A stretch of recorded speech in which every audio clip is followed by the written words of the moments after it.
All right. Short people need short podiums. Amen. Well, now it's time to get into God's Word. What an incredible service we've had here so far today. You know, it's also great that, we've got Alex here with us, Bob and Barb's son, and it's incredible to have you with us. He came to the baptism yesterday, and the shirt said, I left my game to be here. And we're having a good time connecting and being together. It's great to have Joe and Cheska Agorgi and their wonderful daughter, Genesis, here with us today. We miss you guys. We love you. It's awesome to have you here today. Amen. Well, strap on in and get ready to go through the scriptures. I've got a lot of scriptures for us today. So just pray it's not super long lesson, but amen. So I'm very proud of the Fort Worth region. You know, of course, we had Deona baptized a few weeks back, and yesterday Chavo was baptized, and that was an incredible time. And of course, Corlin was restored to the fellowship today, and what a wonderful addition! What a wonderful family member you are. It's such an honor to be with you. And I think Christian's working on getting restored to the fellowship here, and he's become such a great partner to Eric. And I'm so proud of the singles. And the single women have forged this sisterhood that is bonded in Christ and rock solid. You've built such a great family, Zoe, with the single women. I'm so proud of you. Eric has got his crew with the guys. And who knew Cidercade could be such a great place to build family and be fruitful, you know? But Eric and Zoe are doing a fantastic job there. And the married couples are reaching out to families and bringing people with them. The singles are in studies, and so watch out, Fort Worth, because we're here. And the people are strong. And that's a wonderful, wonderful thing.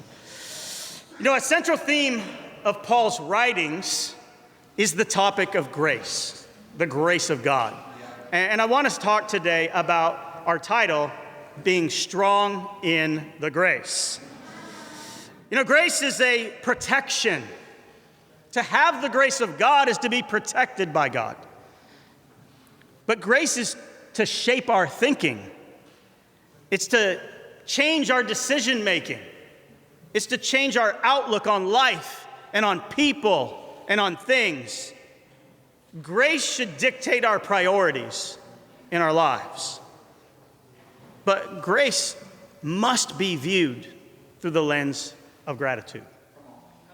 You cannot be strong in the grace if you're missing that grace. And, there's a little story on kind of missing things here that I'd like to start us with. Sadly, Forrest Gump died, and he showed up at the pearly gates. And the Apostle Peter approached him and said, "Hey, I'm Peter, but you can call me Pete." And Forrest said, "Well, my name's Forrest Gump. You can call me Forrest." Peter said, "Well, Forrest, before I let you in, I need to ask you 2 questions."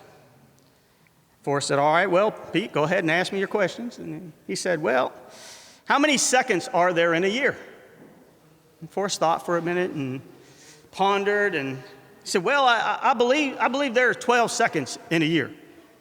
And Peter said, "Well, how did you get that?" And Forrest said, well, there's January 2nd, February 2nd, March 2nd. And Peter said, okay. That's not what I was going for, Forrest, but you got me. I'll accept that one.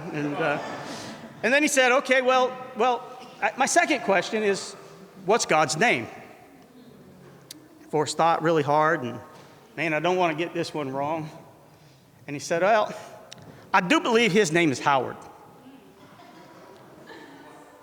Dumbfounded, Peter's like, how in the world did you get that?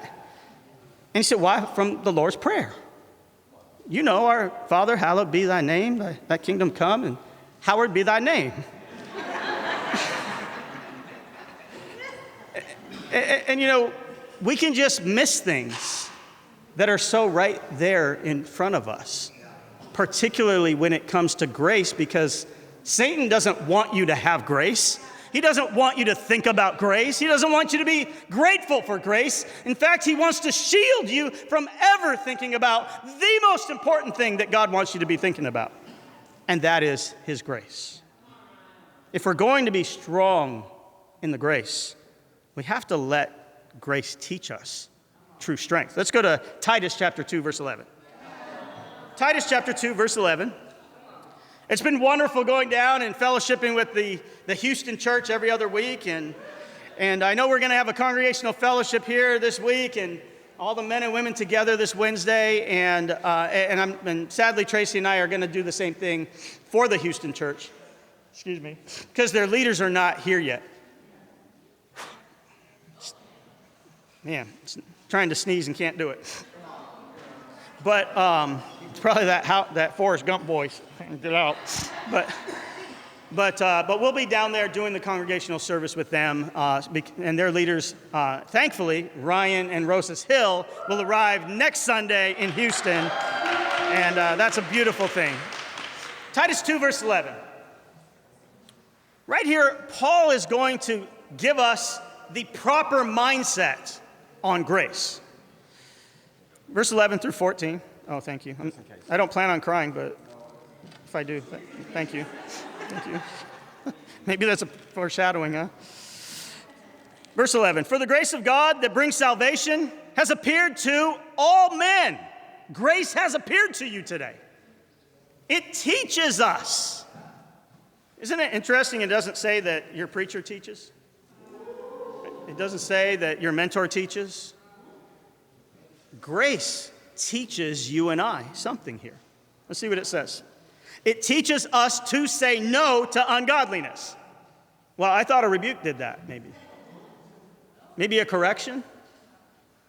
No. Maybe a prayer? No, the grace you already received is your teacher. He says, it teaches us to say no to ungodliness and to worldly passions and to live your favorite kind of life. Self-controlled, upright, and godly lives in this present age. I put before you, it is possible to live a self-controlled life that's godly, that's upright, that not only makes God proud, but changes the city that you live in because of it. He says, while we wait for the blessed hope, the glorious appearing of our great and God and Savior, Jesus Christ, who gave himself up for us to redeem us from all wickedness and to purify for himself a people that are his very own, a people who are eager to do what is good. See, grace teaches you and me how to be righteous. See, grace is the activator of self-control. The level of gratitude that you have for what Jesus did for you is the strength behind your decisions. It's the teacher of why to decide to say no to ungodliness. And Jesus teaches us these things if we really pay attention to him when we're reading our Bibles with his example, and we focus on the little children and the adulterous woman, but so often we miss the way he prayed, the time he took to steal away from things, the calmness of being in a boat with a raging storm like we had last night. And he was in that storm just, I don't know about you, but I couldn't do that last night. It was craziness till 4 a.m, you know? But I put before you, there's 4 verses in the Lord's Prayer. It took me 5, almost 1 hour lessons to teach how to do it right, how to pray it right. You think about it. If he reiterated that prayer over and over and over again, and the disciples heard it, why did they run and go, teach us to do that? Just like John taught. He would have gone, I just did. I said it like 8 times. But that's not what he did. He gave them categories and priorities and an order of prayer. and he says, this is how you're supposed to pray. And you got to really consider today, do you understand the order and priority of that prayer, and are you praying that prayer as your daily pattern of your lifestyle? If you start with your problems, how big can your God be? You start with your problems when your problems are bigger than your God. And he says, start with Father, hallowed be thy name, not Howard, right? And so, if you tell God how big you know him to be, the more you tell him, the smaller your problems get. And it just goes on from there. Luke 11, verse 1.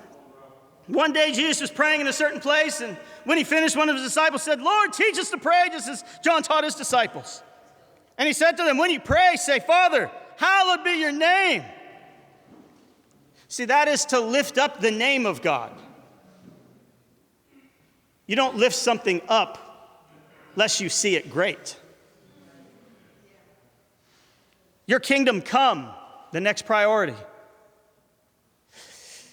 We all know Jesus will return and there will be a heavenly kingdom, but he established an earthly kingdom. On the day of Pentecost in Acts 2, where 3,000 were baptized into his kingdom, who prayerfully will be with him in heaven. And he says, your kingdom come. Well, that means you pray for the church. The benefit of the church, the welfare of the church. But there's more. You know, we have our coming of the kingdom study about the beginning of it, but it's not an all-intensive kingdom study. And yet he will come back one day. And if you pray about that day, how much more calm will you be today?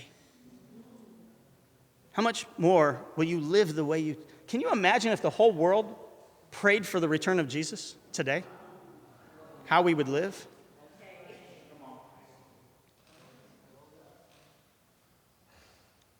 That's supposed to just be the second part of the prayer. And then he says, give us each day our daily bread. Of course, he was talking about manna. Of course, he was talking about our needs being met. Of course, he was talking about understanding, praying to understand the scriptures that we read, which well, if we have the right perspective, they're very easy to understand. And then after all of that, the one that we usually start with, not the forgive our sins part, we start forgive everyone else, is where we usually start, right? And it's why we can't get through it, because we start in the wrong place. He says, forgive my sin. Because I forgive everyone else who sins against me. And then comes the most unprayed part of this prayer. Because we just think we're strong. We think we know it all. All the things you assert every day, you assert because you think you know it. And maybe you do, but maybe you don't. But the things we don't pray about says the things we're not scared about. And he says, and lead us not into temptation. I just want to help us understand, our enemy is Satan. He hates you. He doesn't like you. He doesn't like your kids. He doesn't like your family. He doesn't like anything about you. He just wants you to suffer with him. That's it. It's the whole deal. I can't use a regular Bible because I can't see. There's no Bible with big enough letters for me. But the Bible, it's where mine lives, right? Has his playbook. Talks about us not being unaware of his schemes, which means you can know his playbook. And if you know his playbook, you will surely be praying, keep me not from temptation. Keep me from it. Protect me from it. Put angels around me to remind me of it. Because he knows you better than you know you. He knows you better than the social media companies know you. He's been watching you from birth just like all the other beings in heaven. And the second most powerful thing in existence is Satan. But he's got no new tricks. He's got no new tricks. He's a master of timing, tone, and pressure to get you to cave. That's all he's got on you is timing, tone, and pressure. And the grace of God. You know, hardships and challenges are what keep us in touch with the battle we fight every day. We cannot control what happens to us. I'm very grateful to my father who taught me this lesson before I knew anything about the Bible. But it rung true once I began to know God. You cannot control what happens to you, but you can control who you turn to, what power you draw from, and the decisions that you make. And you are in full control of whether you are weak in the grace or whether you're strong in the grace. You know, beyond the normal battles of life, you and I live amidst this daily spiritual battle. It's not a battle won by physical fitness. I'm kind of really grateful that it's not won by physical fitness. I used to be very fit, 19 surgeries and 2 kids later, and raising them to adulthood, I don't have fitness anymore. And but you either learn to be strong in the grace. You either learn to fan into flame the spirit that God put down inside of your soul, to guard it by fanning it into flame and letting it work in your life, or you lose the battle. And you lose enough battles, you might eventually lose the war that Satan wages against you, whether you like it or not. There's a pattern I've observed in 31 years of being a part of the church. And if you're visiting and service is a little weird in fellowship, and I remember 31 years ago, someone hugging me, and boy, that was a moment. I didn't understand love. I didn't understand brotherhood or sisterhood or righteousness. I just understood abuse and toxicity and lying and manipulating and cheating and feeling victimized all the time. But after 31 years of being in fellowship with Jesus, I've seen something that's true 100% of the time. 100% of Christians who do not pray the Lord's Prayer the way Jesus says to pray it do not ever really overcome their hardships. 100% of every disciple stuck in a sin, stuck in a wrong mindset, having an attitude that just they seem to cannot shake is because they do not pray this way. And 100% of everyone who walks away from God and His church do so because they've stayed stuck in those hardships, mindsets, or sins. Because they didn't pray the way Jesus said to pray. You know, there's a minister who parked his car in a no parking zone in a large city, and you know, he had a meeting, and because he was short on time and he couldn't find a space with a meter to park in, he put a note under his windshield, and he said, if I don't park here, I circled the block 10 times, and if I don't park here, I'm gonna miss my meeting. And so, forgive us our trespasses. When he returned after his meeting, he found a note under the windshield wiper, and it read, of course it was with a citation, and it read, I've circled this block for 10 years, and if I don't give you a ticket, I'll lose my job. Lead us not into temptation.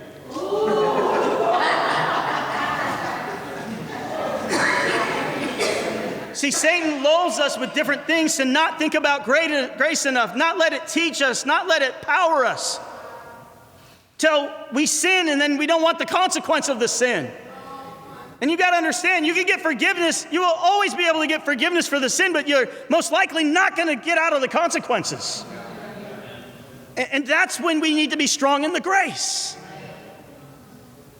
Strong in the grace is getting the grace, taking all the grace you can take, and then giving it to everybody else the way you got it.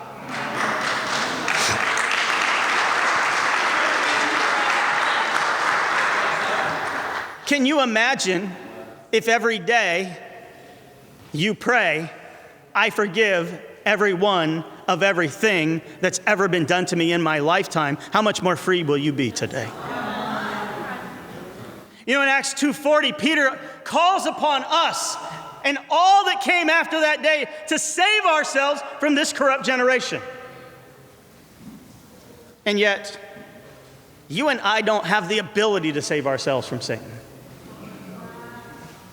You have no more ability to stand in the face of a roaring lion coming at you than to stand in the face of Satan without the grace of God in prayer. It is only that spirit fanned into flame that puts Satan in his place. Yet God gives you the ability and the freedom and, yes, the big excuse, the time,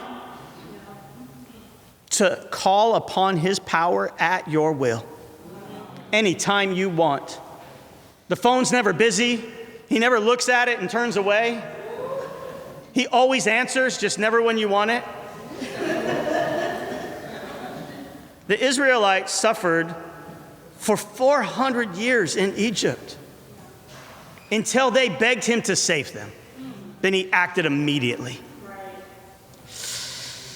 He will let you be brought to your knees in hardship, undoubtedly. But what are you supposed to do when you're down there? Pray whatever you want to pray, the way you want to pray? Or finally kind of let somebody control you in that time of need, the Spirit, to pray the way Jesus told you should pray? Think about it. All the people that understood they were sinners, that ran to approach Jesus, what did they do when they got there? On their knees. Lord, save me! That's why he doesn't save you, because you don't do it anymore. They fell on their knees, they begged him to have mercy, and they begged him for grace and to save them from themselves. We hate saying it, but we can't be too proud to beg. It's interesting that God only acts when we beg him to save, the way we need him to act.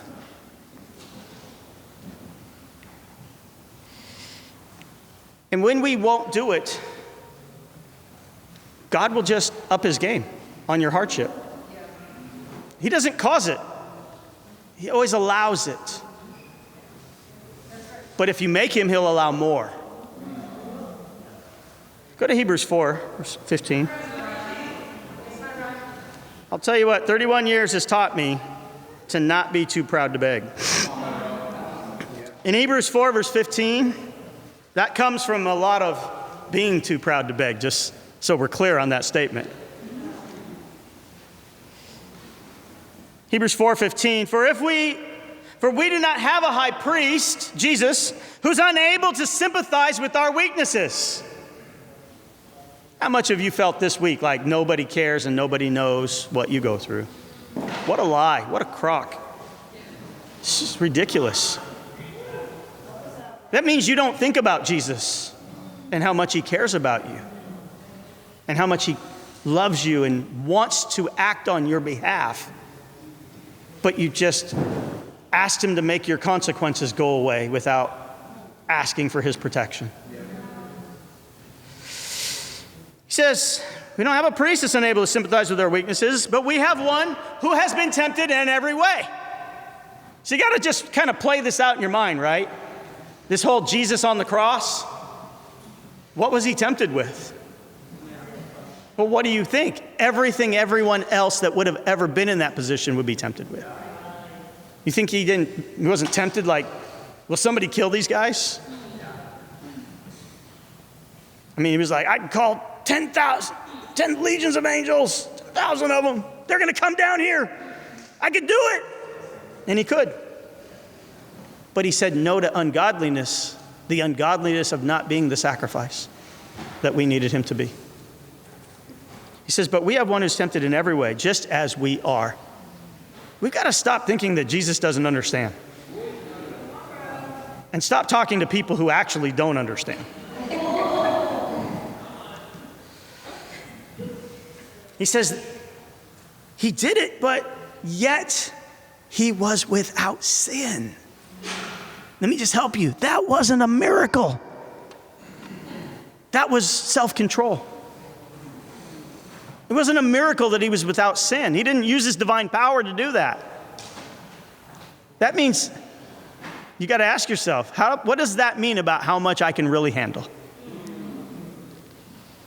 He says, let us then approach the throne of grace with confidence so that we may receive mercy, grace, right? And find grace to help us in our time of need. We're like, where's my phone? In our time of need. Bro! But where's the grace? See, we turn to Jesus because he was tempted in every way. And he just decided, I'm not going to do it. See, we choose it because he gave us the grace. He chose it so the grace could be given. Hebrews chapter 5, verse 2 says, he is able to deal gently. Oh, boy. Do we have any harsh people in the house? No. Not right this moment, right? You know, we are far too hard on each other in a position that we don't even care enough to find out why the horrible things that we think we need to address are happening. Yeah. If you don't care, then just back away so the person can focus on grace, not you. There it is. Come on, bro. He's able to deal gently with those who are ignorant. We hate that word, man. This is like a power word in a negative way in our society. All it means is you just don't know any better. Yeah, no, you don't, because you wouldn't be in your position if you weren't. I'm there too. I'm not. Let me tell you what. Preaching this is like so humbling. Because nobody gets out from under. We all think we know better. We all think that we got it figured out until we find out we don't. But see, he deals gently with those who are ignorant and are going astray, since he himself was subject to weakness. Jesus wasn't, yes, he was weak. And he knew it. That's why he prayed so much, so often. It's why he took time away from the chaos and people to make sure he stayed full of grace and the Spirit. During the days of Jesus' life on earth, he offered up prayers and petitions with loud cries and tears. Put before you, if this does not describe your prayer life, then you're not strong in the grace. But the good news is, one prayer can change that. Loud cries and tears to the one who could actually save him. We feel far too good after talking to people like we've been saved when we've not even prayed. And it's not just being saved. It's being saved from death. It's being saved from what the Bible calls the second death, not making it. And he was heard. What does that mean? We can pray and not be heard. It's a whole nother lesson. I'm not even going to get into that. But he was heard, the King of Kings, the Lord of Lords, with all authority in heaven and on earth, because of his reverent submission. Now, how about us? How about us? I didn't like the way something was done this morning when I came in. I wanted it to be differently, and it wasn't the room set up for those. I'm not talking about that. There was something else that I didn't like as well. But the brother was like, I want it that way. And I go, amen. Leadership isn't that you're large and in charge. Leadership is that you create unity and edify. And we've got to get this reverent submission thing down. It appears in Ephesians with all of us and with marriage. And we've really got to get it down. Jesus was subject to weakness. When we don't think grace helps us, it's because we're missing the grace and we're not strong. You know, the ironic thing is that God does not tempt us. He doesn't.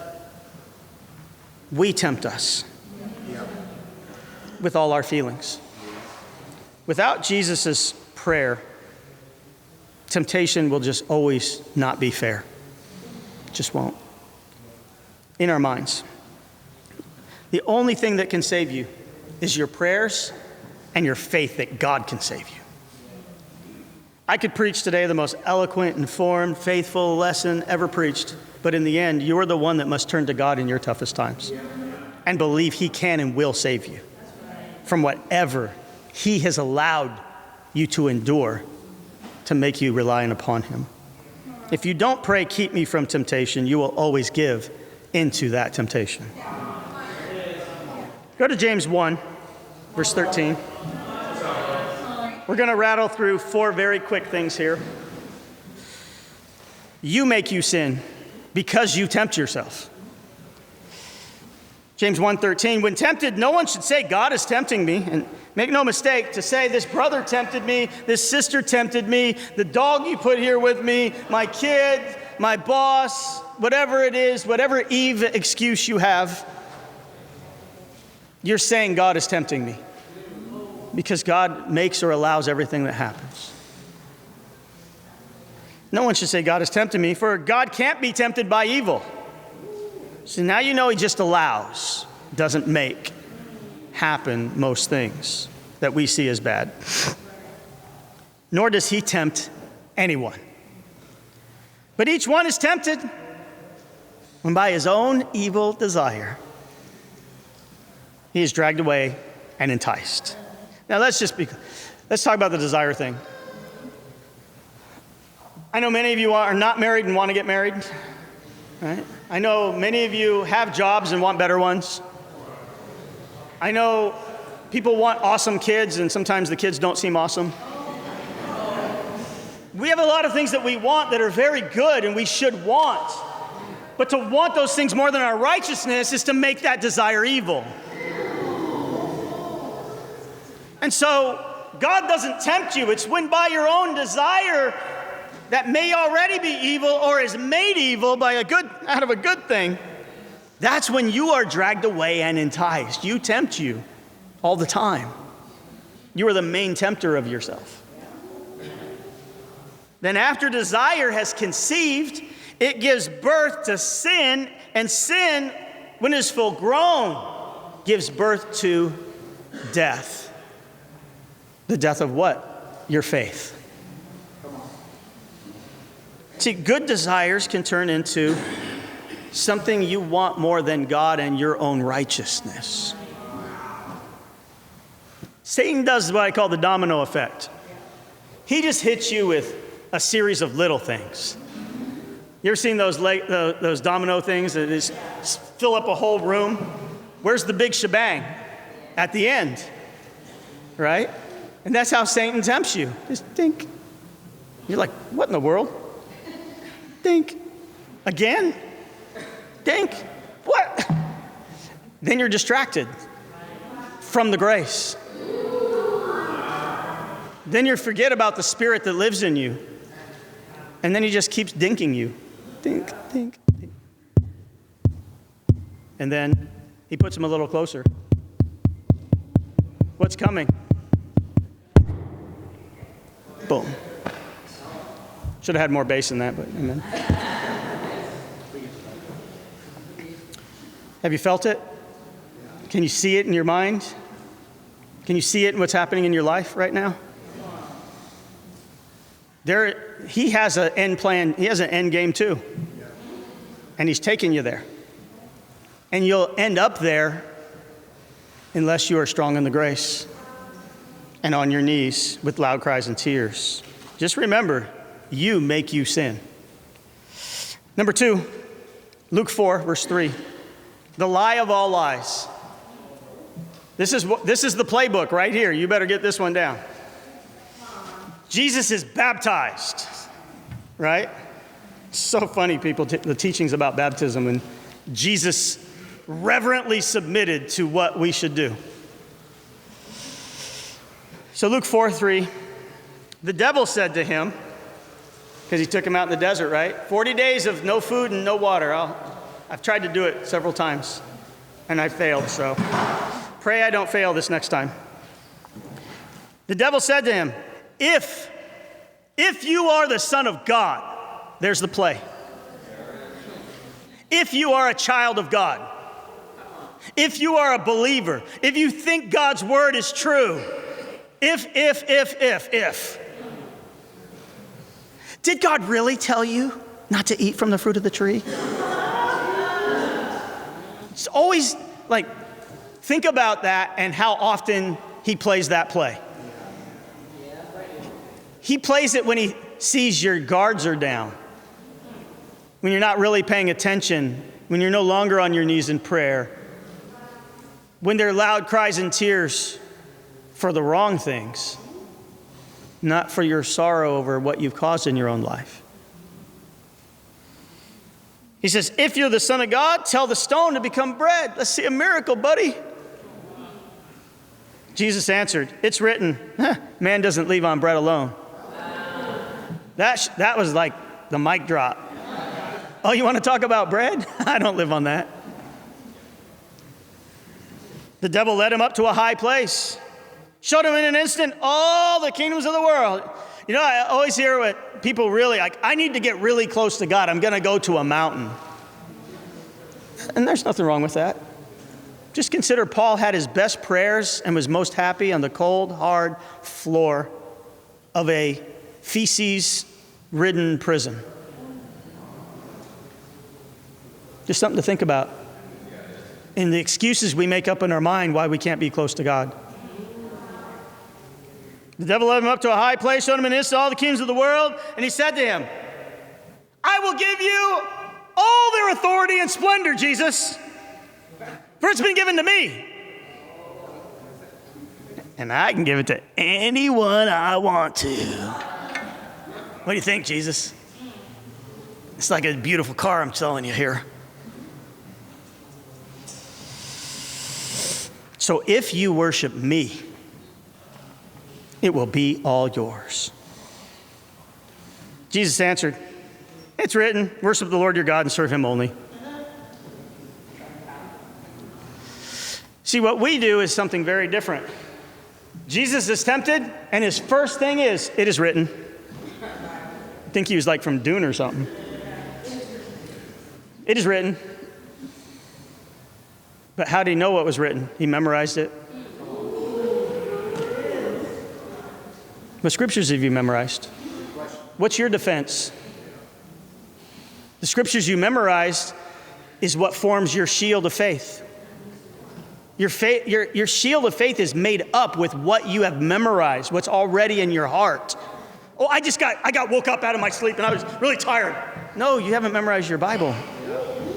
You haven't memorized what you need to guard yourself and protect yourself from the simple playbook attack that Satan makes every time.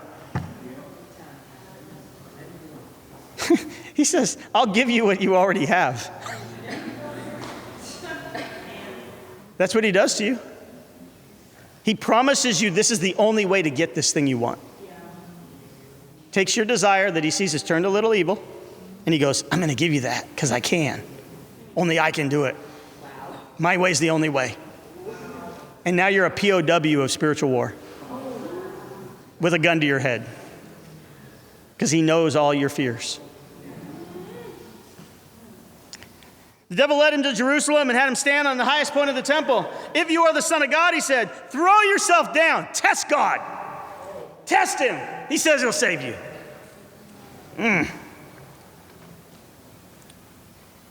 Throw yourself down. For it is written. Now, oh, look at Satan, how he gets you. Oh, baby. Oh, you said, for it's written? Let me tell you what's written, he says.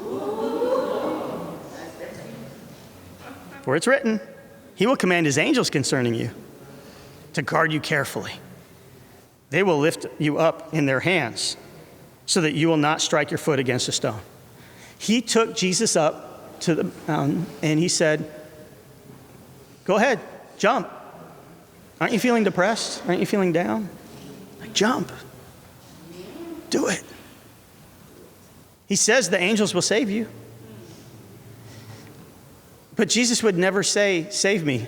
He knew he'd die if he jumped. And he knew you wouldn't have grace if he jumped.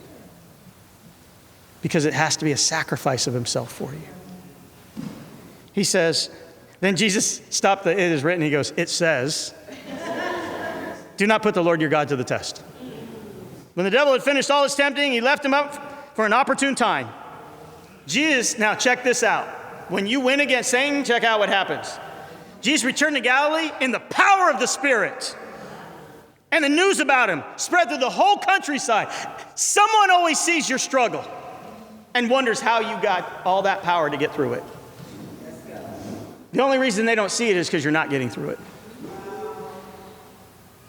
The Spirit will lead you into many deserts so that you can pray and fast. You can choose fear and depression in the desert, or you can choose strength and peace in your prayer. That choice dictates your experience with God and glosses over everything you think about grace. Satan has no new tricks. He has no new plays. He just preys upon you when you're weak and then makes you think people prey upon you when they're trying to help you.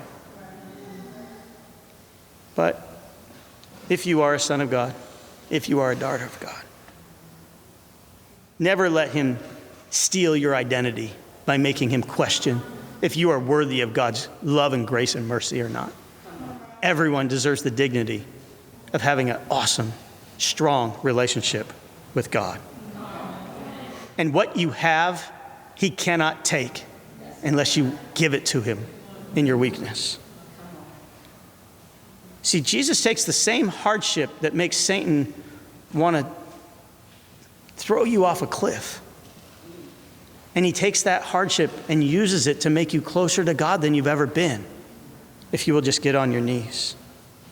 Pray until you clearly see two things in your life: Satan's lies and your future. If you want help praying this way, and you don't have a great relationship with God and you needs to get better, please get with the person that brought you and learn how to pray the way Jesus says to pray. I want to look at a stunning example in Luke 23. I do want to look at Jesus on the cross. Luke 23, verse 32, a stunning example. Two other men, both criminals, were also led out with him to be executed. I don't know how you'd be doing if you were about to be executed, but I don't know. I don't know how I'd be doing either. We'd like to say, talk big, I'll do this, I'll do that, but we don't know till we get there. We just don't. What you can know is it'll probably be good if you're on your knees praying the right way every day, and it'll probably be bad if you're not. When they came to the place called the Skull, there they crucified him, along with the criminals, one on his right and one on his left, right? Jesus said, "Father, forgive them, for they don't know what they're doing. They're ignorant." It says, and they divided up his clothes by casting lots. The people stood watching, and the rulers even sneered at him. They said, "He saved others. Let him save himself if he is the Christ of God, the chosen one." Boy, when people say "if," who's driving that? I don't know if your church is real, if what you teach is because you don't know my life. You haven't seen my hardship and what got me through it. And it's not all my strength. It's somebody else's strength that I borrow. So the scene is Jesus on the cross. There's two thieves, Dismas and Gestas. We know their names. Why? Because Nicodemus wrote the Acts of Pilate. He documented every Jew that was ever crucified. Jesus is on the cross, slandered, kicked, slapped, spit on, mocked, humiliated, beaten, exhausted. He had every excuse in the world to cave and not do what was right. How did he do that? How did he do that? His prayers with loud cries and tears, that's how he did that. Particularly his final Gethsemane prayer, when they were on the way to get him and start beating him. He was prayed up, geared up, so God lifted him up. Right here, Jesus shows us the perfect example of how to respond to being hurt. Jesus was prepared to forgive because he prayed to have the power and strength to forgive. See, Jesus is prepared to give anyone of anything. And in those moments, he also already prayed for you and me. We were forgiven before we started by Jesus. We just couldn't have his Spirit live in us until we accepted it. So the question is, how do you feel about that? How do you feel about that? The gratitude, what kind of gratitude is there? What kind of loyalty and dedication is there because of that? We talk about church on Wednesday, church on Sunday. They met every day, man. These guys had it down, the 12 and the church. Nobody had to tell them to go get together. They wanted to be together. They wanted to pray together. They wanted to be open with each other. They wanted to have real, true fellowship. I won't push the people in my group to do it. I just try to do it myself and teach them why along the way.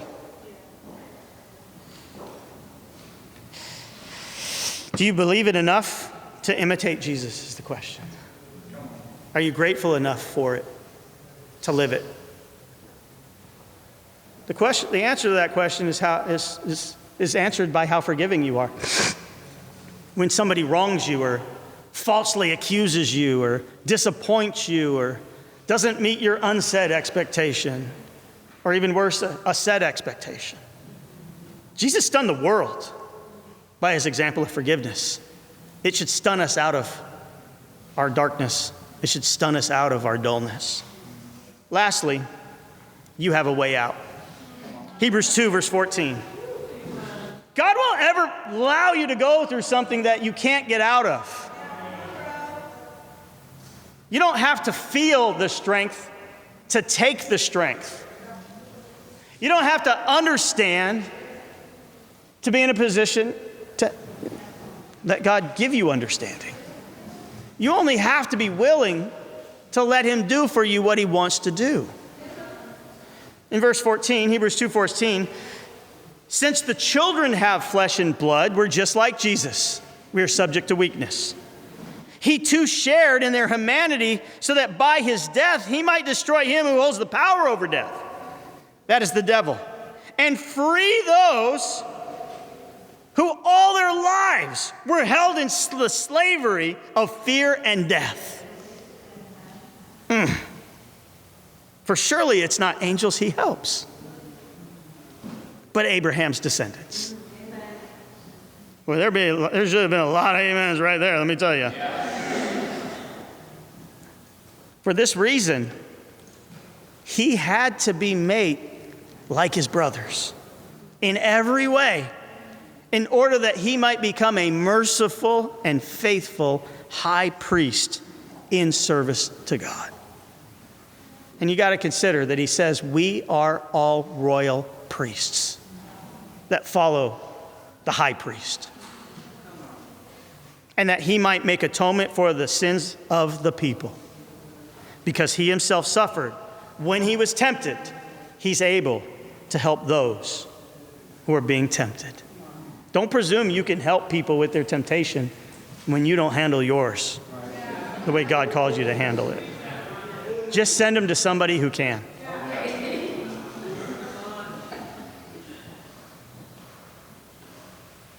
But is that what God really wants? Become the person that can. See, you and I, you see people in movies that get lots of power and their hands are doing this and they're like,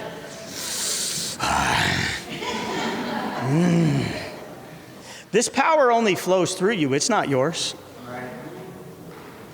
You're to do with it what he says to do with it, when he says to do it.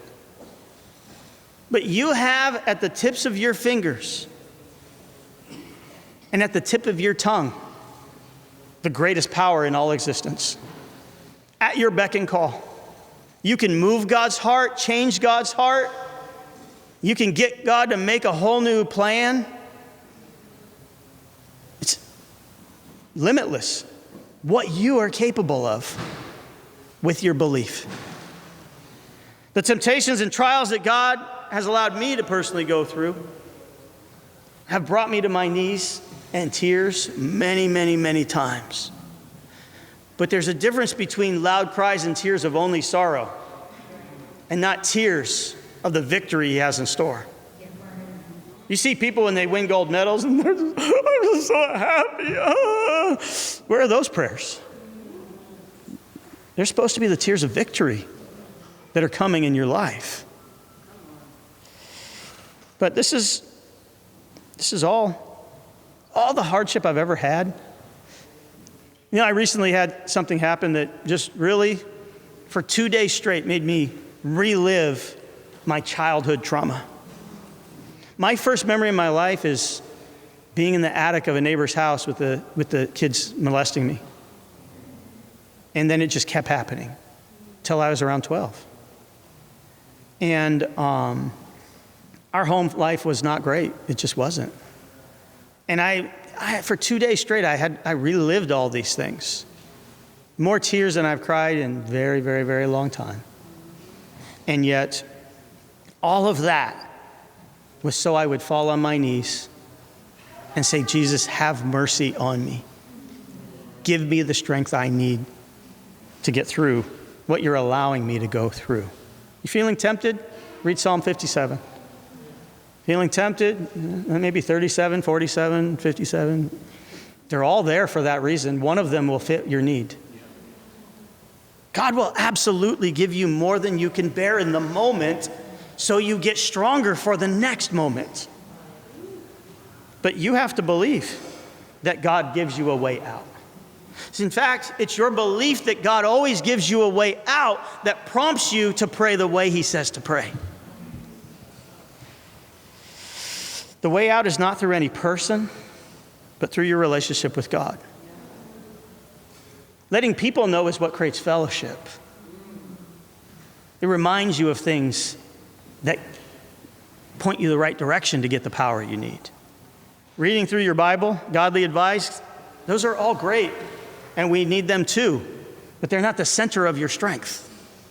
Father, have mercy on me. Keep me from temptation is what keeps you strong. We're called to shine our lights in this very lost world. And you got to have a light to shine if you're going to shine for this city and this state. Today, let every member of the DFW International Christian Church believe in the power of prayer. Let's believe God can and that God will save you and me from every temptation that we will ever go through. Today, decide to finish every one of your prayers, asking God for divine protection to lead me not into temptation. And then you can begin your journey of being strong in the grace. I love you all very much. Have an incredible day and time.